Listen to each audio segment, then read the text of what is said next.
راجہ پرویز اشرف بلا مقابلہ اسپیکر قومی اسمبلی منتخب ہو گئے۔ Panel of chair Ayaz Sadiq نے راجہ پرویز اشرف سے حلف لیا۔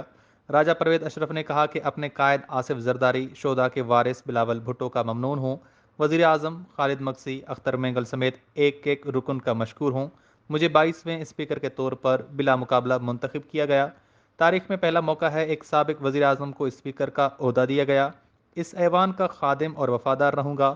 شہید ذوالفقار علی بھٹو بھی اس ایوان کے بلا مقابلہ اسپیکر منتخب ہو چکے ہیں۔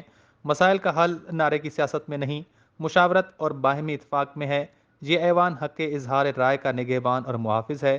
وزیر اعظم شہباز شریف نے قومی اسمبلی میں اظہار خیال کرتے ہوئے کہا کہ ملک بھر میں لوڈ شیڈنگ جاری ہے۔ ملک میں 35,000 میگا واٹ بجلی پیدا کرنے کی صلاحیت موجود ہے۔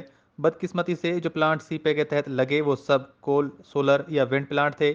نون لیگ نے 5,000 میگا واٹ کے LNG پلانٹ لگائے گئے۔ 100 ارب سے زائد مالیت کا منصوبہ بند پڑا ہے اور بجلی نہیں پیدا کر سکا۔ گزشتہ حکومت اور ان کے ہواریوں کی عدم توجہی کے باعث پلانٹس بند ہیں۔